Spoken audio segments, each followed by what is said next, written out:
I used to think I had it all.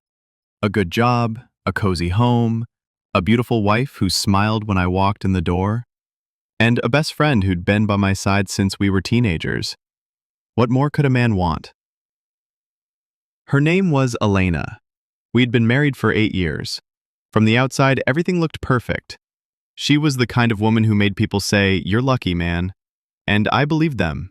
She was warm, elegant, soft-spoken in public, but full of laughter behind closed doors. She knew the way I took my coffee, remembered little things I said weeks ago, and kissed my forehead when I had long days. She called me my rock, and I called her my home. Then there was Jason, my best friend since high school. He was the guy everyone liked. Confident, charismatic, the kind of person who could make anyone feel like his best friend. He was also Elena's friend. At least I thought he was. My friend first. Jason was around a lot. Dinners, weekend getaways, birthdays. He had no family nearby, and I had always told him, "Our door is your door." That's what friends do, right? I trusted them both, without question. Looking back now, I can't pinpoint the exact moment the illusion began to crack, but I remember the first time I felt off. It was a Sunday afternoon. I'd come home early from a work meeting expecting to surprise Elena. She wasn't in the living room. I found her in the kitchen, phone in hand, laughing. She didn't hear me come in. I asked, "What's so funny?" She jumped a little, quickly locked her phone, and smiled. "Oh, nothing, just a silly meme Jason sent me."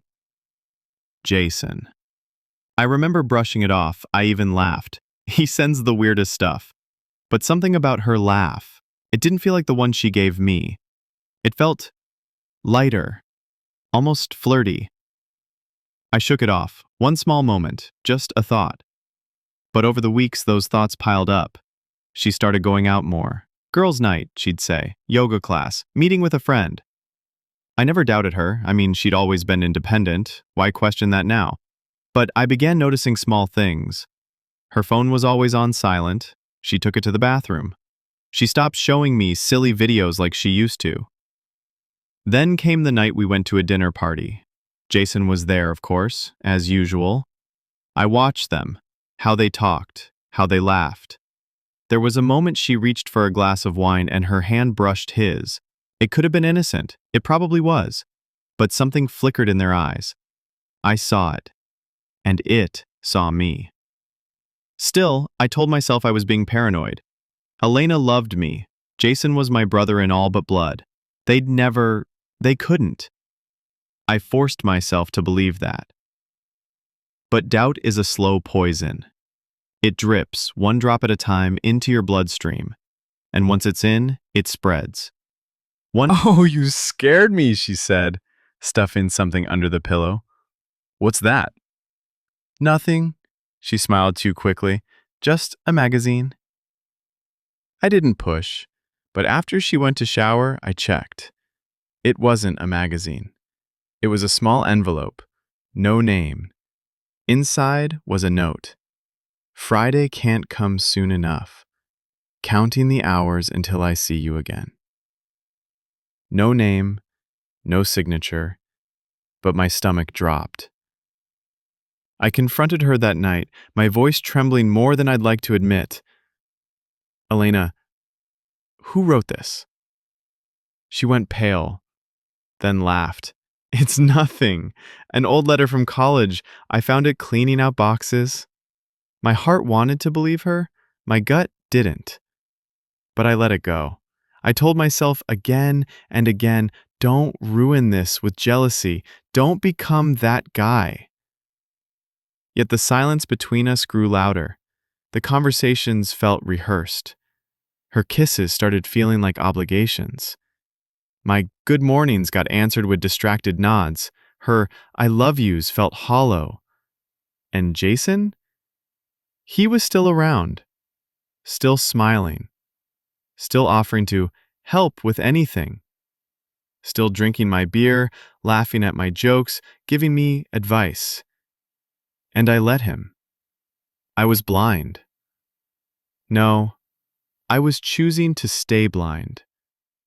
The hardest lies to detect are the ones you tell yourself. Then came our anniversary. 8 years. I planned something simple but meaningful. I booked a table at the restaurant where we had our first date. I even found the exact cologne I wore that night. She used to say it made her weak in the knees. I came home early with flowers, ready to surprise her. But she wasn't home. I called, no answer. Texted, just running errands, she replied. An hour passed, then 2.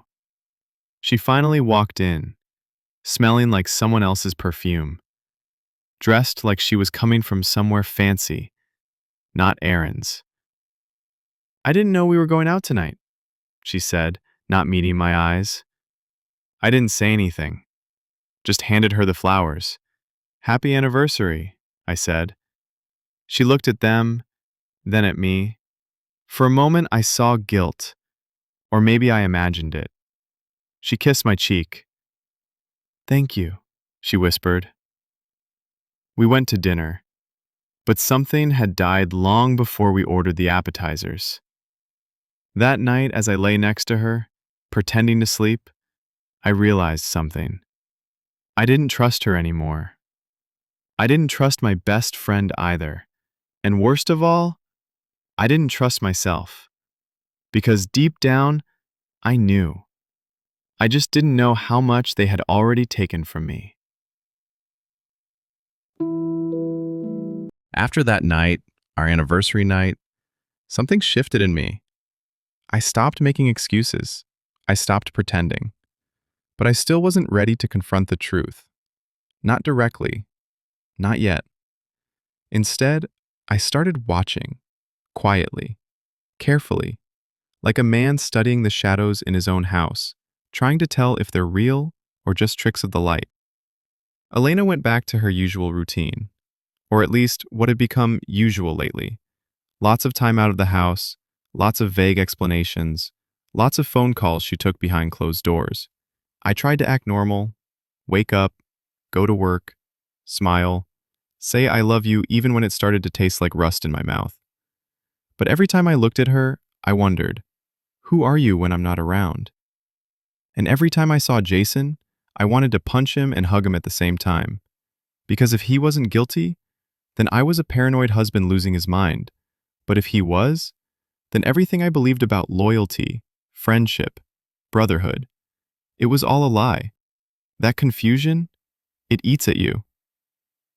One night, I decided to do something I never thought I'd do. I picked up her phone while she was in the shower. It was locked, of course. She'd never locked it before. That was new. I placed it back before she could notice. Heart pounding, shame crawling up my neck like a spider. Was I really becoming that guy? Later that week, I told her I had to work late. I didn't. I parked my car down the street, left the engine off, and waited. At exactly 8:13 p.m., Jason's car pulled into my driveway.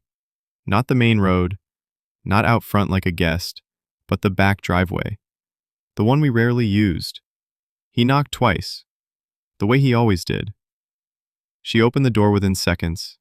No hug, no kiss. Just a whisper I couldn't hear from where I sat. They disappeared into the house.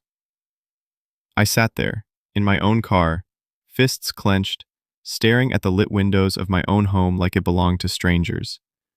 I wanted to rush in, demand answers, burn the whole thing down.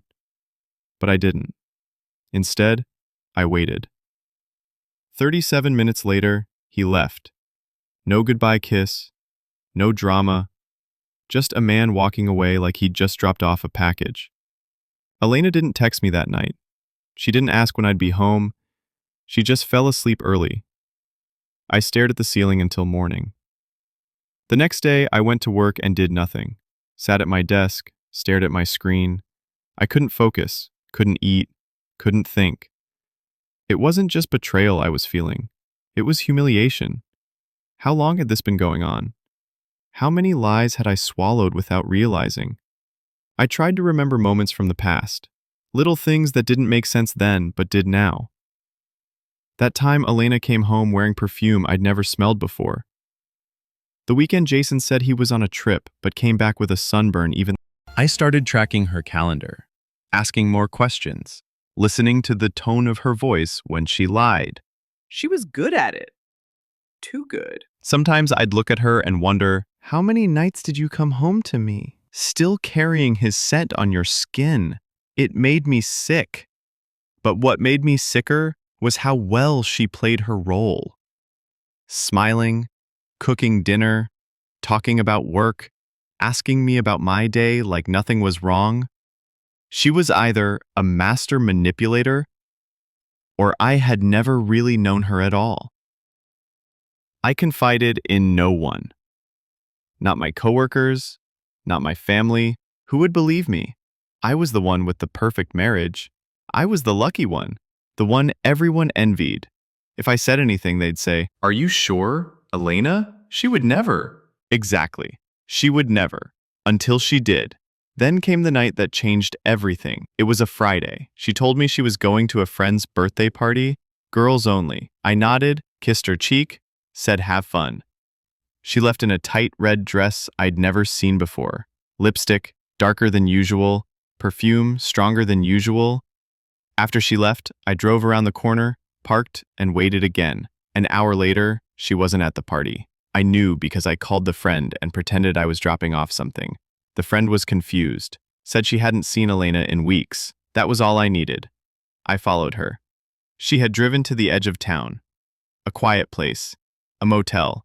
I watched her car pull in. 10 minutes later, Jason arrived. This time, there was no doubt. He got out of his car and went to her room. Didn't knock, just walked in. I sat in my car for hours. I wanted to storm the room, scream, fight. But instead, I stared at that motel sign flickering in the dark and felt everything inside me go cold. Love, trust, brotherhood, it all turned to ash. They left separately, hours later, like nothing happened. I drove home like a ghost. Elena came back the next morning, said the party was crazy, that she had stayed over because she was too tired to drive. She even laughed. And I said nothing. I just smiled, because now I knew. And knowing was worse than all the guessing, because now I had proof. Proof that my wife and my best friend had been lovers. For how long? I didn't know. Maybe years. Maybe from the very beginning. But what I did know was this. They didn't just betray me. They built a secret world inside my life and lived in it like I didn't exist. That night, I didn't sleep. I sat on the edge of the bed, staring at the wall, trying to figure out what to do next. I could scream, I could rage, I could destroy them both. But none of it would undo the damage. None of it would give me back the years they stole. So instead, I started planning. Not revenge, not justice. Truth.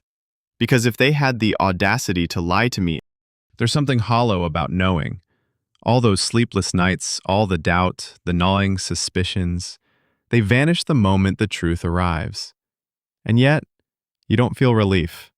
You feel empty. The day after I watched Elena and Jason walk into that motel room, I felt like I'd been hollowed out. I woke up and went through the motions, brushed my teeth, made coffee, ate toast I couldn't taste. I heard her humming in the kitchen like nothing was wrong, like she hadn't been wrapped in another man's arms just hours ago. No, not just any man, my best friend. I watched her from across the room, memorizing every movement, the flick of her hair, the way she leaned on the counter, how casually she sipped from her mug. I had kissed that mouth 1,000 times. Now I couldn't even look at it without wanting to scream. She smiled at me, and I smiled back. That was the moment I realized. I was done pretending. But I didn't confront her, not yet. No, I wanted her to fall into her own lies first. I wanted to hear them again. Every excuse, every manipulation. I wanted her to dig the grave with her own hands. Later that day, I called Jason. I needed to hear his voice. I needed to feel how deep the rot went. "Hey man," he said like nothing was wrong. "What's up?" "Nothing, just wanted to check in. Been a while since we grabbed a beer." "Yeah, for sure, been busy with work, you know how it is." Lie number one. You coming by this weekend? He hesitated. Maybe, got plans, but I'll try to swing by. With my wife? I almost laughed. Almost. I hung up soon after. My hands were shaking, not from anger, from disgust. How many lies had I swallowed from both of them? How many birthdays, anniversaries, holidays had they sat across from me with this secret blooming like rot beneath the floorboards? That night, I couldn't take it anymore. I waited until Elena was asleep. I sat beside her, staring at the ceiling in the dark, my mind a storm, and I whispered, I know. She stirred. I said, I know. There was silence. She turned to me slowly. What are you talking about? I know about you and Jason. Her breath caught. Even in the dark, I could feel the blood drain from her face. You're scaring me, she whispered. I sat up, turned on the light, looked her dead in the eyes. I saw you. I followed you. You went to a motel. He came. You didn't even try to hide it. She blinked rapidly, mouth opening but no words coming. Elena, I said calmly, too calmly. How long? She didn't answer. Elena, how long? Finally, a whisper. 4 years. The words hit harder than a punch. She pulled a blanket up, like it could protect her. Her eyes filled with tears. I don't know, she said. It just happened. It just happened? I laughed, a bitter, broken sound. For 4 years? That's not an accident. That's a life. She cried then, really cried. I didn't mean to hurt you. I swear I didn't. I never wanted to leave you. Then why did you stay? I snapped. Why live this lie? Why sleep next to me every night like nothing was wrong? She buried her face in her hands. Because I loved you. Loved? She didn't answer. That silence told me everything. She had loved me. Once, maybe. But that love had died somewhere between our second anniversary and the first time she slept with my best friend. I left the room. I couldn't breathe in the same space as her. I sat in the living room, lights off, staring into the dark. My hands shook. My jaw clenched so tight it hurt. My heart felt like it had caved in on itself. I wanted to break something, scream, burn it all to the ground. But all I did was cry. I hadn't cried in years, not even when my father died. But that night, I wept like a child. Because my life, everything I'd built, everything I'd trusted, had been a lie. And worse, it had kept going without me. They had created a secret world where I didn't exist, and I never even saw it. The next morning she tried to talk. I didn't want to hear it, not the apologies, not the explanations. But part of me still needed answers. Closure, maybe, some sick version of peace. So I asked again, how did it start? She looked broken, eyes swollen, voice hoarse. Remember that time you got sick? That business trip you had to cancel? I nodded. You were distant, stressed. I felt invisible. I stared at her, disgusted. So you f***ed my best friend because I had the flu and a deadline? No, it wasn't like that. He was just there. He listened. He made me feel seen. And I didn't? She looked down. It was worse than a slap. She told me they met in secret, sometimes in his car, sometimes at hotels, sometimes when I was in the next room asleep. They had code names, burner accounts, excuses upon excuses. They had built this together, planned it, maintained it. I wasn't just betrayed, I was outsmarted, outplayed, erased. She said she had wanted to stop, that it had gotten out of control. I asked, so why didn't you? And she said the one thing I will never forget. Because part of me hoped you'd find out, that it would end without me having to choose. Cowardice. That's what it was. She couldn't walk away from the comfort I gave, but she also couldn't resist what Jason offered. So she left. There's a moment after the fall, after the betrayal, the heartbreak, the destruction, where everything goes quiet. No more anger, no more questions, just silence. That's where I lived for the next few weeks. I didn't go back home. I couldn't. Not yet. I stayed in a small rental on the edge of the city, the kind of place you pass by without noticing. A place no one knew me. No one expected me to smile. No one asked how I was doing. I needed that. Anonymity, obscurity, time. Elena tried to reach out at first. Messages, missed calls, long, heartfelt voicemails. I didn't answer. I listened, though. Every word. I never meant for this to happen. I still love you, in my own way. I'm so sorry. But not once did she say she stopped seeing him. Not once did she ask what I needed. It was always her pain, her guilt, her voice. And I realized something. She still didn't see me. Not really. Jason, he didn't call. Not once. Maybe guilt swallowed him whole. Or maybe, just maybe, he never cared as much as I did. You think betrayal will make you want revenge. And it does. For a while. I pictured it all. Burning his car, exposing her to everyone we knew, showing up at Jason's job and screaming the truth into his smug face. But that rage didn't last. Because revenge requires energy. And I was tired. So damn tired. Instead, I started rebuilding. Slowly. Quietly. I made lists. Wrote things down. Not about them, but about me. Who I was before this.